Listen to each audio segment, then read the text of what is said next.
Halo semuanya, nama gue Timothy. Di sini gue mau ceritain perjalanan hidup gue, bagaimana caranya gue mengubah dari nggak punya apa-apa sampai punya aset 1 triliun rupiah di umur 23 tahun. Sebelum video ini mulai, mungkin banyak dari kalian yang masih nggak percaya atau skeptis, masa sih? Jadi kita putar dulu ya klip dari partner gue.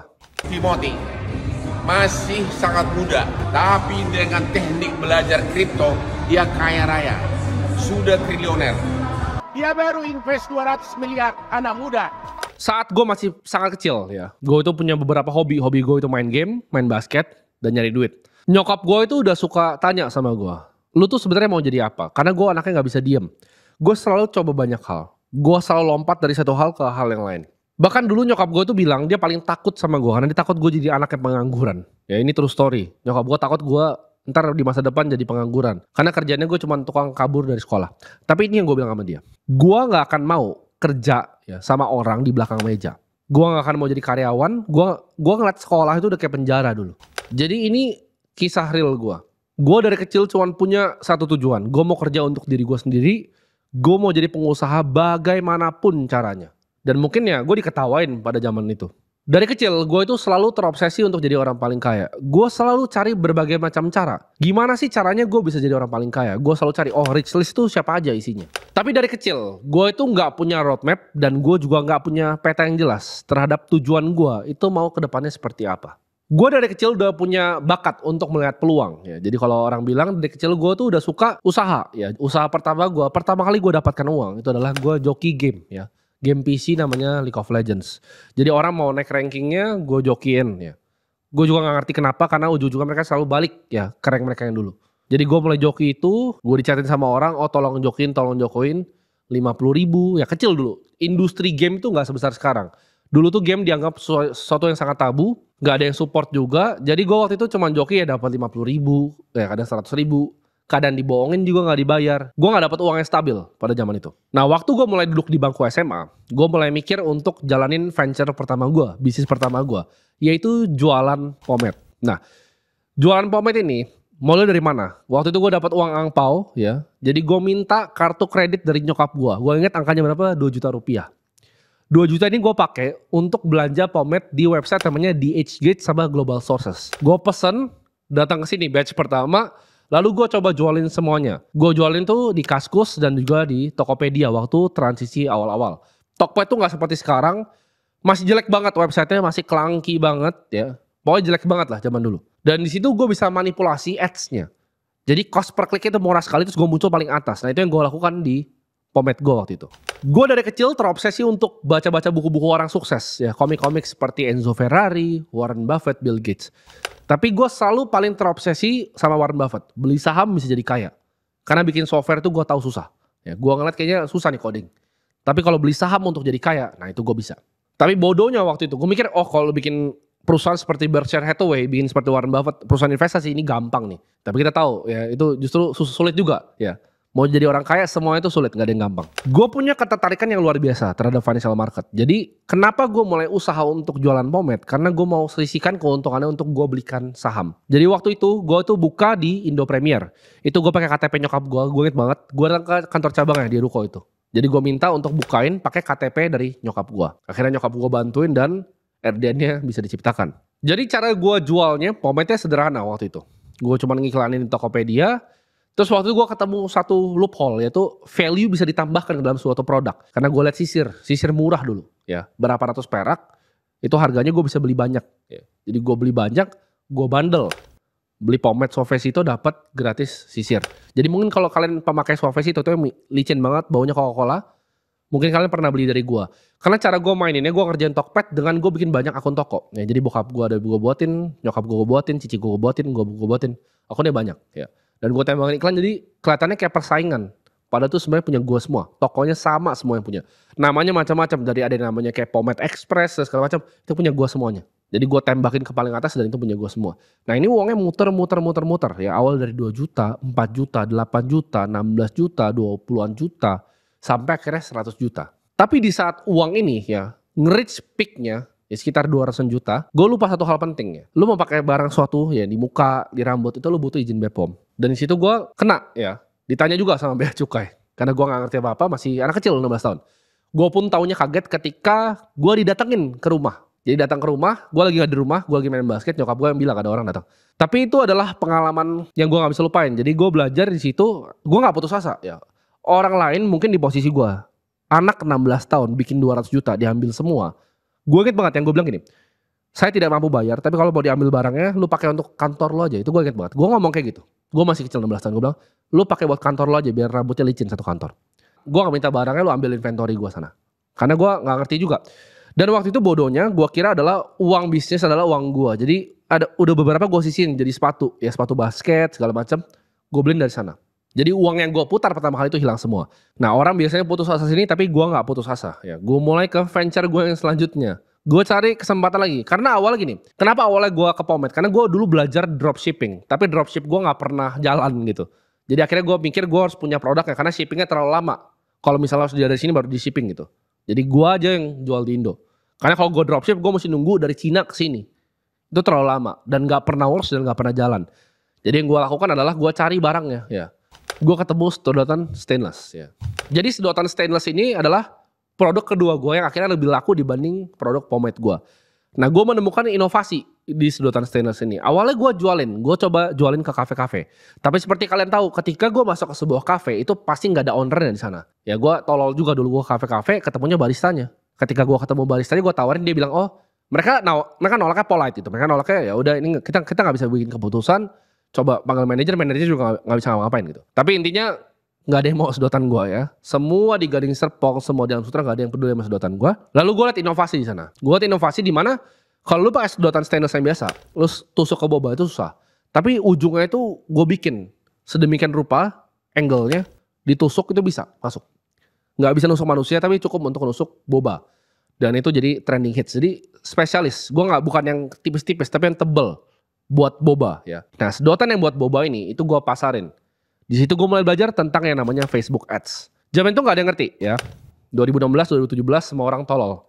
Nggak ada yang ngerti gimana caranya pakai Facebook Ads. Di situ gue eksploitasi ya ketidakngertian orang Indonesia terhadap Facebook Ads. Gue pakai iklan kura-kura ya kan. Kalau lu mau selamatin kura-kura yang terdampar di pinggir pantai ini beli sedotan gue. Turns out laku keras. Ya. Gue jualan sedotan itu sampai ratusan juta. Per bulan gue bisa dapetin 20 sampai 30 juta bersih net free cash flow. Nah dari sini gue mulai dapat uang untuk gue tabungin ke saham. Saham yang pertama gue beli itu saham BCA. Karena waktu itu gue belajar tentang value investing. Gue inget gue baca bukunya Peter Lynch ya, One Up on Wall Street. Kalau lu adalah investor retail, lu bisa datang ke suatu toko untuk lihat bahwa perusahaan itu ada yang beneran pakai atau enggak. Nah dari situ gue mulai gitu. Gue mulai untuk journey gue di saham. Karena selama ini dari awal Pomade gue udah sisihin. Pas gue punya jualan sedotan, uangnya mulai lebih banyak untuk gue mainin ke saham. Dari situ bisnis gue grow. Portofolio gue grow ya. Sampai akhirnya suatu ketika gue mikir kayaknya kalau gue bisa jualan sedotan, gue bisa bantu orang jualan barang dia. Karena menurut gue sedotan stainless tuh barang sampah banget. Gue gak pernah pakai ya. Gue jualan aja gue gak pernah pakai. Karena menurut gue bego aja orang bawa tusuk itu bersih-bersihin akhirnya gak ada yang pakai kan sekarang. Tapi orang mau karena iklan kura-kura gue terdampar di pinggir pantai. Nah itu gue belajar apa? Gue bisa ngiklanin barang yang menurut gue gak pernah pakai. Gue bisa ngiklanin barang yang beneran bagus. Jadi gue mulai dapat beberapa klien ya. Dari konveksi, perusahaan-perusahaan kecil, sampai startup. Nah itu jadi klien-klien gue di agency. Mereka bayar berapa? Mereka bayar 7 juta. Yang gue tawarin apa? Simple. Kalian mungkin mikir, gimana caranya anak kecil convince owner itu mau? Gue datang mereka, gue bilang gini, kalau omset lu gak double, lu gak usah bayar gue. Iklannya gue yang talangin. Lu bayar gue 7 juta sebulan. Nah mereka semuanya agree, karena gak ada resiko. Duit iklannya gue yang talangin, omsetnya kalau gak double gak usah bayar. Enak banget kan? Karena gue tahu pasti double. Gue liat funnelnya. Mereka dari Instagram langsung ke WhatsApp gitu. Tolol nih orangnya. Instagram yang gue buatin, gue Facebook adsin, gue lempar, baru ke WhatsApp. Jadi mereka di chatnya misalnya 2 dalam seminggu, di chatnya sekarang 20 sehari. Ya omsetnya 2 kali, 3 kali, 4 kali, 5 kali. Terbang langsung. Happy banget, mereka refer ke teman-temannya. Nah jadi teman-teman mereka ini, yang akhirnya jadi base customer gue. Gue punya 11 sampai 12 waktu itu klien. Itu gue dapat bersih ya sebulan. Jadi ada yang 7 juta, ada yang 5,5, ranging sekitar 70 juta sebulan. Itu gue udah kayak merasa orang paling kaya di dunia. Itu 2018, gue umur 18 tahun, punya income 70 sampai 80 juta. Itu gue cuman bayar anak-anak di UMN 500 ribu itu waktu itu, gue ingat banget. Jadi buat misalnya kerjaan video ini gue 500 ribu, project-projectan gitu. Tapi gue dapetin ya kira-kira bersih 70-80 juta. Nah itu venture pertama gue yang gue dapet taste of real money ya, yaitu Facebook Ads Marketing Agency. Spesifik di Facebook Ads, karena gue gak mainin ads yang lain, gue cuma jago di Facebook waktu itu. Sambil gue jalanin venture gue ya, gue tuh kalau di bisnis, gue tuh fokus di momentum. Ayo ini bisa apa, bisa cepat. Tapi di investasi gue tuh sabar sekali orang. Karena gue belajar dari si kakek Warren Buffett. Jadi gue sabar tuh, nabungin saham BCA. Waktu itu gue udah mulai belajar lebih dalam, gue belajarin tentang discounted cash flow. Caranya analisa perusahaan seperti apa. Oh ternyata saham tuh ada perusahaannya, bukan cuma tarik-tarik garis. Oh cara hitungnya perusahaannya seperti apa. Anggaplah ada mesin. Mesin bisa keluarin lu 1 juta setiap tahun. Pertanyaannya sekarang, harga mesinnya berapa? Nah itu paling basic tuh. Nah lu ngerti gak tuh cara ngitungnya? Sederhana. 1 juta, tahun depan misalnya inflasinya 5%, nextnya berarti jadi berapa? Turun kan? Jadi 995 ribu gitu. Terus turun terus ke bawah. Sampai angkanya 0, ya lu tambahin semua itu harga mesinnya. Jadi itu discounted cash flow, simple. Cara memprediksi arus kas masa depan sebuah perusahaan. Karena perusahaan tuh mesin cetak uang. Nah disitu gue belajar tuh. Gue beli saham pertama gue BRPT tahun 2017 waktu itu. Harganya 400 perak, terbang sampai 1.300-an. Nah itu gue dapat jackpot uangnya kali 3. Wah ini gue orang jagoan nih saham kan. Gue mainin terus saham sampai selanjutnya. Nah during this time, gue itu kenal kripto sebenarnya udah lama dari komunitas game. Gue pernah dengar tentang Bitcoin ya. Jadi anak-anak yang dulu main game-game tembak-tembakan itu pasti tahu tentang Bitcoin. Ya mungkin kalian ada udah punya Bitcoin, kalian tukerin buat senjata-senjata tolol tuh, ya kan. Jadi gue dengarnya dari komunitas game, karena dulu game gue tuh League of Legends tuh dibikinnya di Garena. Jadi gue tuh dengar dari anak-anak di komunitas bahwa ada yang namanya Bitcoin. Di situ gue mulai daftar tahun 2015-2016. Tapi gue gak punya duit, kayak kalian tahu dengan cerita gue tadi. Gue gak punya duit back then. Gue baru masuknya tuh 2017 FOMO-nya. Jadi waktu itu gue sempat mengesampingkan ya ajaran Warren Buffett 2017 untuk ke kripto. Gue inget banget, modal gue tuh 700 ribu dari kripto. Itu muter sampai luar biasa gede dan hilang semuanya. Hilangnya di mana? Gue masih inget sampai sekarang ya. Gue masuknya di mana? Satu tuh Stellar Lumens XLM. Dulu ya kan sekarang kan Bitcoin, ETH, Solana. Dulu tuh Bitcoin, XRP, XLM. Orang bilang XLM bakal jadi Bitcoin killer. Ini bakal ngalahin Bitcoin ya kan. Nah dari situ gue tahu semua altcoin tuh tai gitu. Karena gue dari dulu udah ngalamin gitu. XLM sama satu lagi IOTA. IOTA tuh dulu top, gue lupa, top 7 kayaknya. Dari 10 market cap dia nomor 7 IOTA. Jadi IOTA itu gue beli ya. Terbang sampai tinggi sekali 2017 Desember, hilang semuanya sampai 0,04. Itu benar-benar luar biasa itu situ gua. Itu gua inget banget itu jam 4 pagi, itu candle-nya gua mesti ngeluarin kayak anak main warnet itu. Karena order booknya dulu gua pakai di Indodax ya, Bitcoin.co itu masih clunky banget. Dan itu gua sampai nggak mood sekolah besoknya. Jadi itu pengalaman gua di kripto dan dari situ sebenarnya gua trauma sama industri kripto. Gua bilang ini scam, ya ini semua scam. Di situ gue liat XLM itu pun terbang sampai 0,7 ya. Jadi XLM itu 0,7, 0,06. Itu benar-benar gue juga habis semua uang di situ. Itu gue all in di 2 altcoin dan semuanya jadi sampah. Di situ gue belajar hal yang sangat berharga. Dan itu narasinya paling bagus. Kalau kalian di zaman itu kalian pasti tahu 2 koin itu tuh yang diomongin semua orang. XLM, XRP dulu udah besar banget ya. XRP itu udah kayak ETH-nya, orang kayak nggak tertarik belinya. Orang maunya belinya XLM sama IOTA. IOTA tuh rising star-nya. Kalau sekarang mungkin IOTA itu bukan kayak Solana. Solana tuh kayak XLM. XLM tuh ibaratnya kayak Solana. IOTA tuh rising star yang kayak top 10, top 12. Terus dia sampai top 7 terus kebanting sampai ke bawah. Dan gak pernah bangun lagi. Di situ gue mulai menyelami lagi value investing. Gue mulai lebih baca-baca bukunya lagi. Benjamin Graham, valuasi, margin of safety. Yang akhirnya gue integrasi ke style gue sekarang. Jadi gue nemuin style investasi gue tuh gak langsung. Ya. Ini evolusi over a long time ya. Lama sekali gue develop style investasi dan trading gue sekarang. Ini berjalan terus ya. Jadi sampai 2019 agency gue tuh masih jalan. Gue udah jadi marketing eksekutif di salah satu startup. Yang namanya Emoji itu kayak Canva buat bagi-bagiin brosur. Gue jadi marketing eksekutif di situ. Gue itu salah satu klien gue juga yang gue service. Dan akhirnya setelah itu 2020 ya. 2019 akhir itu ada berita ya COVID di Wuhan. Itu gue panik. Gue tarik semua duit gue dari market. Ini pure luck ya. Ini pure luck. Gue kalau bilang ini market timing, kadang gue ngomong gitu, tapi to be very honest, tuh gue hoki. Gue keluarin semua kan gue panik ya. Waktu itu kayak nyokap gue udah mau nge-hoarding makanan segala macam. Jadi gue ikutan panik dan gue jual semua barang gue di market. Gue cash ready waktu itu. Ya kan? Januari, Februari, Maret itu drop semuanya. Nyungsep semuanya dan ini lockdown. Semua analis ya, lu bisa backtrack ini karena ini kejadian gue pas lagi di rumah gue selalu ngeliat beritanya CNBC. Oh BBRI akan 1900, target rating JP Morgan sini, target rating Morgan Stanley, target rating Goldman Sachs, Credit Suisse di sini. Semua bilang BBRI itu 1800, 1900 bakal turun, semua rating turun untuk bawah. Harganya waktu itu 2100. Dan gue ya kayak orang gila. Karena waktu itu 2020 itu klien-klien kemarin gue bisa anjing-anjingin nih, yang pabrik konveksi yang tadinya bayar gue segala macam gue bisa anjing-anjingin. Kenapa? Karena mereka nggak bayar gue. Ya, jadi buat lu semua yang nanti nonton video inget, lu nggak bayar gue waktu itu. Nggak ada bangsat-bangsat itu satupun yang bayar gue. Bodohnya mereka apa? Mereka lupa bisnisnya omsetnya naik karena siapa? Karena gue. Begitu mereka potong 7 juta itu yang murah itu yang lu nggak bayar, itu gue cabut Instagramnya semua. Dan apa yang terjadi? Mampus langsung bisnis. Semuanya mampus, ikutan mampus. Gue tahu kenapa. Karena mereka masih bisa bayar sebenarnya. Gak mungkin cash flow mereka gak bisa bayar. Karena gue tahu omsetnya berapa. Karena ada ROAS-nya di dashboard gue. Gue tahu lu buat berapa. Tapi gak dibayar. Mereka alasan COVID mereka gak mau bayar gue. Cuma 7 juta loh gak mau bayar. Situ gue mikir oke. Karena beda ya. Gue tuh waktu itu udah pegang duit 1 miliar. Ya sekitar 1 miliaran lebih. Lu punya uang 1 miliar sama lu punya 1 miliar plus cash flow 70 juta sebulan tuh rasanya beda. Jadi ketika gue punya uang 1 M, gue punya cash flow 70 juta. Ini gue rasanya ada yang hilang, cash flow-nya hilang gitu. Gue kayak ketakutan dengan 1 M ini. Jadi apa yang gue lakukan, ya layaknya anak muda, margin kali 3. Gue kamera aset, gue minta akun margin, gue hajar BRI bar. Nah itu fenomenal dan cerita ini kemana-mana.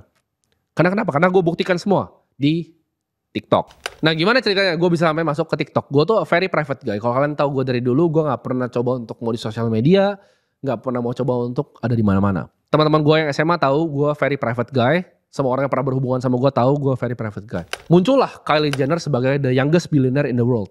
Gue ngerasa bego. Dan waktu itu zaman Gary Vee itu lagi terkenal. Gue mikir kok ini si Gary Vee ini bacot amat ini orang berisik keluar meeting di video. Tapi gue sadar sesuatu di situ. Dia bilang yang dia trading tuh attention.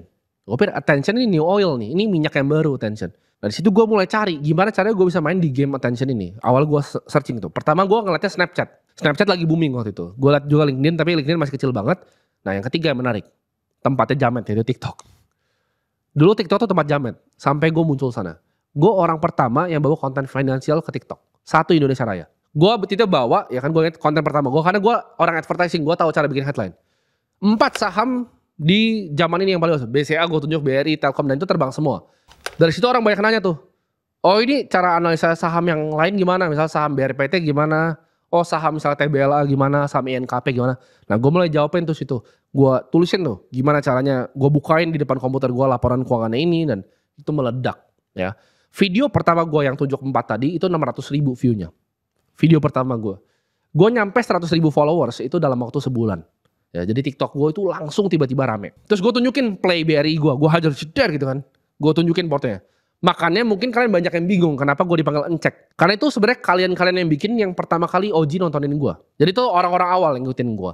Gue itu pakai kutang tunjukin portofolio BBRI. Kalau kalian ingat, BBRI itu sampai 3 miliar lebih coy. Orang yang ini kayak Encek-Encek glodok gitu loh, jualan bohlam tapi bawa ke BCA prioritas. Nah, itu becananya dari kalian sebenarnya. Makanya gue dipanggil Encek karena gue kayak Encek-Encek glodok, pakai kutang nggak peduli di kamar portonya miliaran. Nah, dari situ mulai grow. Kalian banyak nanyain gue. Buka kelas dong, ya kan ngajarin. Gue pikir oh well gue cobalah gitu gue ajarin. Gue bikin gratis kalau kalian tahu 100 orang karena waktu itu Zoom itu maksimalnya gratis 100 orang. Jadi 100 orang gue gratisin. Terus kalian minta lagi, minta terus. Waktu itu gue nggak tahu Zoom bisa disewa ya, gue baru tahu sekarang. Jadi gue beli waktu itu Zoom mahal banget gitu. Terus gue bikin ya udah gue harus charge duit dong. Kalau misalnya mau 1.000 orang ya udah. Gue bikin kalian yang masih inget pasti tahu. Kelas itu 97.000 ya. Itu pertama kali gue jualan kelas itu 97.000 karena kalian yang minta waktu itu. Karena gue kasih semua secara free. Tapi kalian mau pelajaran lebih dalam, oh cara ngitung intrinsic value, gue ajarin tuh waktu itu. Cara ngitung di Excel tuh seperti apa. Judulnya saham dari nol atau apa gitu, gue lupa. Kalian pasti ingat yang dulu ikut gue di TikTok. Jadi itu gue bikin untuk beberapa kali ya. Habis itu gue mikir dari bercandaan itu, kalian yang buat bercandaan namanya ternak uang, ya kan. Yang ternak uang sampai ada gelasnya tuh Goldman Sachs itu tapi tulisan ternak uang. Itu bercandaan kalian untuk oh ternak uang kita ternak uang sini ya udah. Akhirnya gue bikin komunitasnya di Telegram. Gue bikin lebih rutin dan gue kontak developer dari Cina. Kena tipu lah gue di sana. Ya karena gue bikin website kena tipu dari sana. Terus waktu itu yang akhirnya jadi partner gue itu ikut kelas gue, bayar kelas gue. Ya dia ikut kelas gue, dia bilang dia mau bantuin bikin website karena dia punya tech agency. Gue ini punya marketing agency. Ya udah akhirnya kita partneran untuk bikin ternak uang ini. Nah singkat cerita ternak uang ini meledak itu sampai 2021 ya kan ada partner baru lagi 2021 awal. Habis itu gue di approach sama salah satu investor ternama lah di dunia namanya Sequoia-nya India. Itu kalau kalian tahu Apple ya HP yang kalian pakai iPhone itu investornya Sequoia. Sequoia telepon untuk minta Zoom meeting, mau ngajak gue ke programnya namanya Search. Nah dari situ gue mikir, ini opportunity menarik nih. Tapi akhirnya intinya nggak jadi. Tapi karena Sequoia yang bikin bellnya, semua venture capital di Indonesia tuh ngincar gue. Ya kayak BRI Venture, suatu BVI. Yang besar-besar lah. Selalu ngomongin semua yang besar itu ngincar ternak uang waktu itu. Nah itu boom boom boom. Gue ketemu investor dan akhirnya jadi mentor gue. Yaitu anak-anak di Jarvis Asset Management. Cicuai, ya Alvin. Itu banyak lah gue belajar dari mereka. Mereka angel investor pertama gue. Mereka chip in pertama. Tapi uang itu gak pernah dipakai. Karena kita very profitable company. Sampai kita bikin deal dengan salah satu investor raksasa di Indonesia. Ya kalian pasti tahu semuanya siapa. Tapi 2022 gue ditampar realita. Ya, gue ditampar realita. Gue scaling terlalu cepat. Karyawannya udah banyak sekali. 100-an orang. 130 ya Bi? Bener sih? 130 dulu. Ya 130. Karyawan gue sampai 130 dulu. Dan meledak. Ya bukan cuma gue yang meledak. Semua meledak. 2022 gue masuk ke LinkedIn top 10 ya. Waktu itu nomor 7. Fastest growing startup di Indonesia. Nomor 7 ya. Itu anak 19 tahun yang bikin startup itu, gua. Itu sampai diakui oleh dunia. Tapi ya Tech Winter makan semuanya. Karena waktu itu interest rate suku bunga terbang. Dulu tuh jadi kalian harus paham, interest rate itu 0. Jadi orang cari risky aset. Ketika interest rate terbang di Amerika, semuanya berubah. Ya. Yang terjadi apa? Investor. Jadi kan kalian harus tahu nih, misalnya private equity invest di gua. Mereka invest di company-company banyak lah, ya kan. Yang sayur-sayuran lah semua banyak ini. Tapi private equity ini punya uang dari LP, limited partner. Limited partner ini siapa? Ini orang-orang punya uang besar. Nah uang besar ini ketika suku bunga melonjak ke atas apa yang mereka lakukan, mereka tarik dari market. Mereka tarik uangnya taruh di treasury. Jadi yang buat resiko investment ini hilang. Private equity, venture capital, boom, uangnya hilang. Akibatnya apa? Semua startup winter. Jadi ini kondisi makroekonomi yang gak ada yang bisa predik. Ini black swan event. Tech winter gedebak semuanya. Dan waktu itu kalian bisa tanya ya karyawan gue yang ada sampai sekarang. Sisa gue gitu, gue bukan tipe orang yang ketika kapalnya karam gue lompat gitu, gue lompat keluar. Kalian bisa datanya, saya sampai videografer masih ada di sini semuanya. Yang sisa yang datang tuh siapa ke kantor? Cuman satu orang, cuman gue, ya. Karena gue tipe kapten yang jatuh bareng kapalnya, gue bukan tipe kapten yang kabur. Intinya, uang investor itu diinvest sekitar 40 M, itu gue balikin 36 M-an. Ini gue pertama kali buka di sini. Kalian mikir, oh ini Timothy bikin rugi investor. Enggak. Semua startup itu enggak ada yang balikin duit investor. Gua ternak uang satu-satunya startup satu Indonesia Raya yang balikin duit investor. Semuanya tuh makan semuanya ke gaji kantong kanan, bikin apa, CMO-nya bikin event, terus bakar-bakar di eventnya, terus dia ngambilin duit dari belakang. Kan mereka semua tahu ini karam. Gue itu bahkan talangin pakai uang gue sendiri, semua gaji karyawannya. Makanya sekarang kalau kalian tahu, itu secara legalitas 100% tuh punya gue. Ya. Karena itu sisa gue. 130-an karyawan itu gue yang lay off. Gue dan sekarang yang jadi Chief Operating Officer di perusahaan gue. Ya, VP of Growth gue waktu itu, namanya Lyle. Kita berdua yang kayak udah sampai sama satu orang HR gue, itu tisu itu udah kayak nih tisu. Ya, itu momen terberat hidup gue. Gue balikin duitnya 36 M. Jadi kalian pasti kira, oh dia kaya dari jualan kelas ternak uang. Enggak. Terus kalian tanya, kenapa yang lain itu gak ikut chip in? Jawabannya satu, siapa yang mampu bayar karyawannya? Karena gue tuh hidup dari trading saham dulu. Gue itu hidup dari trading saham. Ya mereka ada yang dari endorse, gue dari trading saham. Kalau gue waktu itu gak trading saham, gaji gue 0. Ya, kalau gak gue gak bisa balikin duitnya. Jadi kalian harus paham situasi finansial waktu itu. Payroll gue tuh tinggi sekali, miliaran sebulan. Gue harus bayar karyawan semua, bayar sewa semua segala macam. Minimal uangnya tuh udah kena winter. Terus gue mesti balikin duit lagi. Jadi kondisi finansial di ternak uang tuh seperti itu. Dan gue bisa ngomong sini, kenapa? Karena gue ya yang hampir karam sama kapalnya. Yang lainnya lompat gitu, ambil skoci lompat keluar. Ternak uang itu waktu itu terakhir itu sisa 16 karyawan. Berapa? 16. 13-16 ya. 13-16 orang itu udah remote lah, udah setengah offline, setengah online. Udah jadi seperti perusahaan zombie. Dan waktu itu gue dapat kesempatan itu 2 bulan gue mikir, lumayan stres juga waktu itu karena gue mesti nge-layoff banyak sekali orang, mesti ngurusin semuanya. Ya. Gue mesti balikin duit 36 miliar. Capital gue itu waktu itu sekitar kurang dari 20 M. Ya. Uang yang gue punya dari trading segala macam, gue trading Arto, gue trading Friend, itu sisa 20 miliar. Dan gue waktu itu ketemu Chang Peng Zhao. Ya. Dan ini lucu banget. Ini meetingnya, ini di saat meeting lagi mau balikin duit investor, gue di WhatsApp di HP gue, bro lu ke Bali besok. Gue kayak, Bali siapa besok Bali? Sisi mau ketemu. Soalnya B20 dia lagi kesana. Oh gue siap. Besoknya gue terbang. Itu meetingnya itu persis di saat gue lagi balikin duit investor. Nah itu gue meeting, gue ke Bali, ketemu CG. Jadi dia ceritain gue tentang kripto, tentang Bitcoin, tentang cara ini semua bekerja. Dan gue di situ gue paham kalau dia lebih kaya dari gue, berarti dia lebih tahu tentang dunia dibanding gue. Gue akhirnya pelajarin, ya dia kasih gue beberapa materi yang gue bisa pelajari.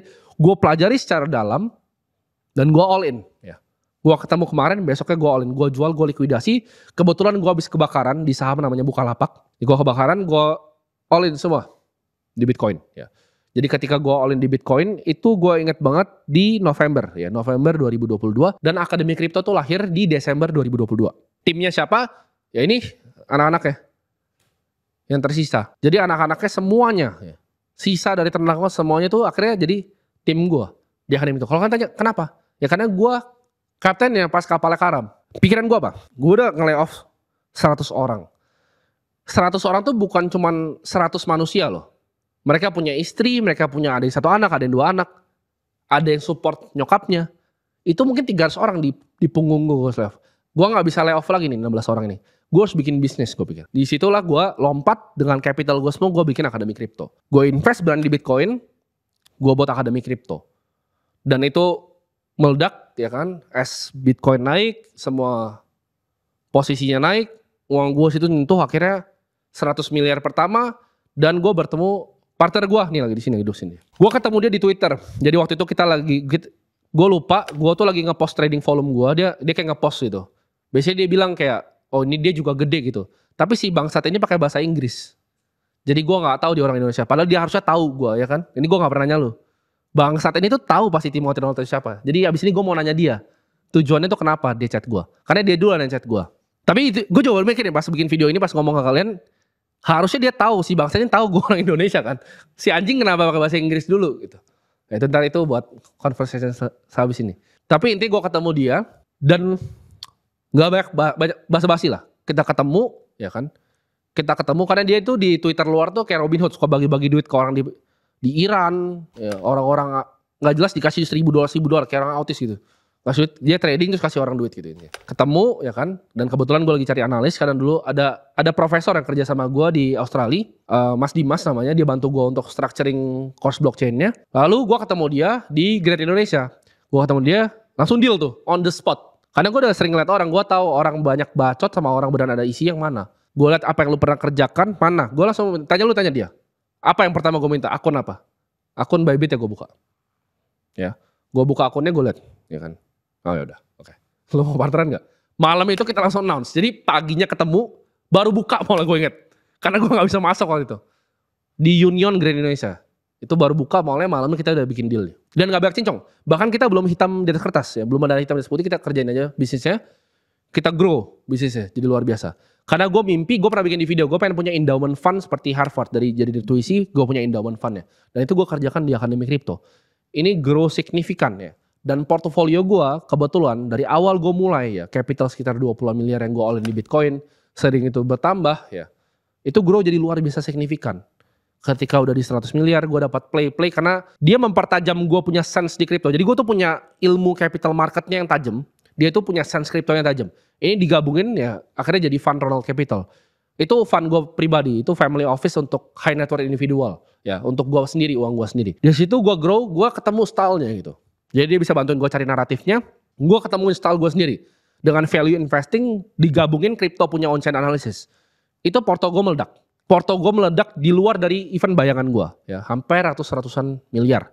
Di 2023 akhir. Setelah itu gue ketemu beberapa banyak orang ya, salah satunya adalah Andrew Susanto ya, yang punya Pusat Gali Indonesia. Gue utang budi banyak lah ke dia ngajarin gue banyak tentang manajemen, rapin perusahaan segala macam. Dia ajak gue ketemu dengan Ivan, ya Ivan tuh foundernya HW, yang pertama bikin HW itu HWG, Holy Wings Group itu dari jualan nasi goreng dulu di Kelapa Gading. Dia cerita tentang misinya, akhirnya gue chip in yang tadi gue tunjukin. Partner gue Bang Hotman ngomong di awal ya. Jadi kalau kalian bilang, oh ini bohong, gue kasih tau, HW itu gue gak bisa disclose valuasi berapa, tapi itu di angkanya triliun valuasinya. Ya. Dan semua yang situ rata-rata juga ya triliuner semua. Jadi gue join ke sana karena gue lihat potensi bisnis lifestyle-nya, dan gue kembangin capital gue di Donald Capital jadi luar biasa besar, dan Akademi Kripto gue kembangin sampai sebesar sekarang. Dimana banyak sekali teman-teman yang jadi pelajar di situ mengalami manfaatnya. Karena partner gue juga kebetulan dosen ya.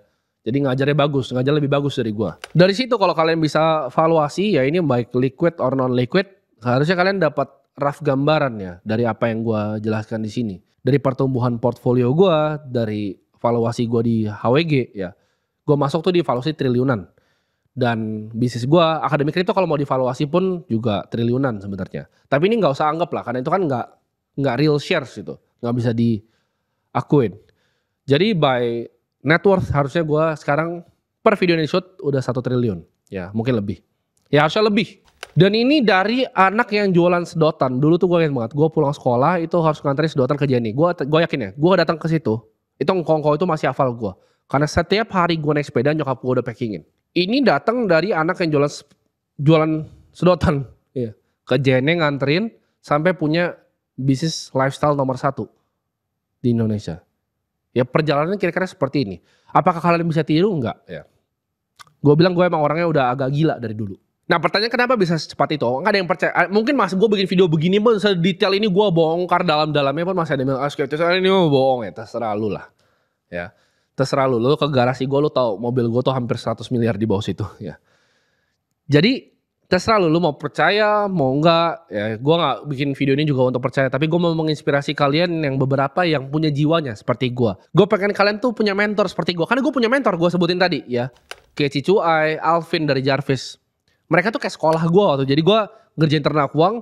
Gue baru ngerti market tuh kerjanya gimana dari mereka. Mereka kasih tau gue, oh cara bikin deal seperti ini. Crossing barang sekuritas tuh begini.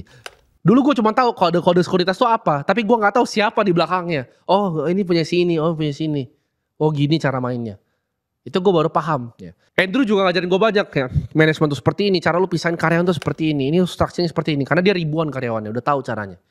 Sedangkan gue ngurus karyawan gue yang lebih sedikit ini. Gue jadi tahu nih, oh ini cara gini rapinnya. Berhubung skill gue compounding, network gue compounding, uang gue compounding. Semuanya makin cepat. Dari pengalaman gue 0 sampai 1 triliun, gue sebut di sini. 1 miliar pertama itu paling susah, paling anjing. 1 ke 10 miliar, itu susahnya setengah mati juga. 10 ke 100, gak susah itu. 100 ke 1 triliun, itu mudah. Kenapa? Karena gini, misalnya, gue mau beli mobil nih. Gue punya portal 500M ya. 500M gue tembak 10% nih, seter gitu. Gain 10% itu 50M bos. 5% aja 25M. 5% loh 25M. Gue mau beli Aston Martin gue cuma butuh 2%. Kalau kalian 2% gak bisa kabur. Kalau gue bisa nembak nih 2% di market Aston Martin, Superleggera, DBS. Nembak lagi berapa dapat mobil lagi. Nembak dapat apartemen jadi aset real. Nembak jadi ini. Game-nya berbeda. Ya, tapi balik lagi, gue gak mulai sebesar ini. Tapi kan enak modalnya besar. Enggak, gue mulai 2 juta bos. Muter-muter pomade sampai kena bea cukai. Karena lu udah tahu ya, by the time lu di level gue, lu udah tahu feel market. Oh ini mau kesini nih, oh ini barangnya punya sini, ini dia mau begini. Udah tahu, udah ada feelnya di mana, dapat sense-nya gitu. Kalau mau ada apa tahu, nelfonnya siapa, networknya udah compounding, skillnya juga udah tahu. Udah paham gitu. Di hari gue sadar bahwa oh aset gue dicapai 1 triliun itu perasaan yang gue gak bisa deskripsikan. Tapi kalau ditanya senangan 1T atau 1M, lebih senang 1M. Ya, gak ada yang bisa gantiin. Kesenangan gue waktu 1M, umur 19 tahun, bisa beli mobil Audi ya. Audi A4 facelift, pakai Rolex itu gak ada. Gak ada yang bisa tandingin. Ini adalah bukti dengan cukup ilmu dan orang gila dan gak pernah nyerah. Itu halnya bisa di-achieve. Apakah lu akan bisa punya otak seperti gue? Ya gue rasa enggak. Karena kita di-raise dengan beda-beda. Mungkin tempat kita beda. Ya mungkin bahkan privilege pun beda gitu. Mungkin gue dikasih gizi yang cukup sama nyokap gue. Gue dikasih pinjam kartu kreditnya 2 juta. Nyokap gue tuh open minded orangnya, kasih gue KTP-nya untuk dipinjemin di borong Bitcoin gue gitu. Bitcoin.co.id. Ya kalau lu bandingin Ivan, Warren Buffett nih tabelnya by age. Gue jauh lebih kaya dari Warren Buffett di umur gue. Ya gak tau makanya depannya bisa seperti apa. Karena ini menurut gue baru permulaan. Kalian percaya dengan visi yang cukup besar dan action yang sama besar ya. Kalian tanya semua orang di sini gak ada yang lebih kerja keras dibanding gue. Dari pagi malam. Visi yang gila ditambah action yang gila itu akan jadi hasil yang luar biasa. Selalu berinvestasi di ilmu, beli buku ya. Jangan takut untuk ambil resiko. Gue ngomong sini karena gue udah nyampe. Gue tahu apa yang kesulitannya. Tapi gue gila. Dari dulu gue gak pernah nyerah ya. Kapal gue mau karam orang lompat skoci. Gue cari cara nih belokin set gitu kan. Terus gue kayaknya butuh nakoda baru. Gue cari nakoda barunya. Dapat gue nakoda barunya. Sekarang gue bisa lihatnya lebih clear gitu. Gue ada yang bisa ngitungin anginnya sekarang. Ada yang bisa nakodain kapalnya sekarang. Nah, gue depan kapalnya sekarang lagi lihat-lihat pulaunya mau kemana. Gue punya kru gue sendiri. Ya gue punya kru kapal gue sendiri sekarang. Dan gue udah lebih jago nih navigasin kapal kecil gue ini. udah lebih paten nih dari dulu. Dulu kapalnya gede, nggak ada skillnya nabrak. Sekarang gue bikin kapalnya kecil tapi lebih diverse, lebih agile. Ini semua bukanlah akhir menurut gue. Ya. Tapi ini justru adalah permulaan gue. Karena gue dari dulu bilang, gue pengen jadi kepala naga dari 9 naga. Ini gue ngomong sini. Kenapa? Orang bilang, oh nggak mungkin, lu tunggu aja. Ya, gue umur 40, tunggu gue umur 50 tahun. Kenapa gue bisa sepede itu? Karena gue bilang di sini ya, gue tuh punya visi yang besar sekali dari kecil. Dan gue punya action yang besar sekali. Dan gak akan ada yang bisa matahin willpower gue. Siapapun lo itu. Gue tahu akan banyak yang mau coba nyengkat gue gitu kan. Ya mungkin gue suatu saat gue jatuh ke sengkat itu. Tapi gue gak bakal nyerah, gue kasih tau lo. Ya. Lo mau sengkat gue dari, kan ini gue udah naik bukit nih. Bukit gue tuh udah yang licin, udah tangganya tuh dari es ini udah angin kanan kiri. Udah banyak dari lu yang coba lemparin gue tombak ke atas gitu kan. Tapi gue gak bakal nyerah ya. Gue mau jatuh kaki gue kena tombak kepleset gue naik lagi gitu. Karena gue dari dulu begitu. Gue orang yang gak pernah nyerah. I never fucking give up. Kenapa gue bikin video seperti ini sih? Kalau kalian scroll ya 3 tahun lalu, lu bisa lihat gue tuh seperti apa ngomongnya 3 tahun lalu. Karena gue bisa bayangin kalau Warren Buffett itu didokumentasi pikiran dia sendiri. Over time lewat video seperti ini. Sekeren apa? Lu nonton ini 20 tahun lagi gitu. Timothy yang dulu cuma punya 1 T gitu. Sekarang misalnya punya 1000 T. Ini gue gak ngayal aja gitu. Dia pikirannya seperti apa dan omongan seperti apa. Gue pengen dokumentasikan. Itulah kenapa gue punya tim media. Bayangin Bill Gates itu didokumentasikan. Yang bikin LV, Elon Musk tuh didokumentasikan. Thoughts dia apa di level pikiran tertentu dia. Gak lama tuh gue bikin video gimana cara gue dapetin 100M. Caranya gue beberin. Gue kasih tau kalian endowment fundnya, LP. Kalau punya otak sedikit lu bisa bikin apa yang gue bikin. Nyatanya apa? Mimpi gue ya tadi 1 tahun umur 30. Ya ternyata 7 tahun lebih cepat. Gue gak bikin video ini untuk pamer kok. Gue bikin video ini untuk menginspirasi kalian bahwa kalian bisa melakukan apapun yang kalian mimpikan. Sebelum gue akhirin video ini, gue pengen ngucapin terima kasih ke beberapa orang yang menurut gue berpengaruh di hidup gue. Yang pertama nyokap gue ya. Karena nyokap gue pinjemin kartu kredit 2 jutanya, dia pinjem KTP, paling dikira gue anak orang gila waktu itu. Trading gitu kan. Judi dibilang. Jadi gue terima kasih sama nyokap gue. Gue terima kasih juga sama partner gue, dia di sini sebelah lagi nonton. Kalimasada, tanpa dia Akademi Kripto gue gak mungkin sebesar ini. Dan portofolio gue gak mungkin sebesar ini. Gue thank you juga ke mentor-mentor gue. Ya, gue bisa bilang sini Andrew Susanto. Ya, dia banyak berpengaruh lah di hidup gue. Banyak ngajarin gue hal-hal yang gue gak tahu sebelumnya tentang dunia maupun tentang bisnis. Dan guru gue di market ya, Alvin dan Cicuai. Thank you juga yang dulu bolehin gue main ke kantor setiap malam. Tiap gue pulang ngantor Ternakong. Jarvis tuh kayak sekolahan gue dulu. Ya gue nanyain, gimana sih cara modeling kayak gini? Oh di Bloomberg tuh liatnya seperti apa sih? Itu gue belajar semua dari mereka. Ya gue merasa tanpa orang-orang yang gue sebut ini gue gak akan ada di posisi gue sekarang. Dan gue mau terima kasih juga ke mentor terakhir yang gue gak pernah ketemu. Mimpi gue pengen sih bisa ketemu tapi dia udah ketuaan, yaitu Warren Buffett. Karena basically 90% dari investment style gue itu lahir dari beliau. Gue mungkin udah nontonin semua video available dia di YouTube. Gue udah baca semua buku yang pernah ditulis tentang dia. Gue udah baca semua annual letternya dari Buffett Partnership. Bahkan dari sebelum Berkshire Hathaway. Gue tahu semuanya ins and outnya bisnisnya. Lu tanya Berkshire itu posisinya apa aja di tahun berapa, gue masih ingat sampai sekarang. Gue tuh punya ya weird photographic memory of saham gitu. Sampai sekarang. Di market. Gue punya sense-nya. Gue hafal gitu for sure gitu. BRI sekarang berapa posisinya.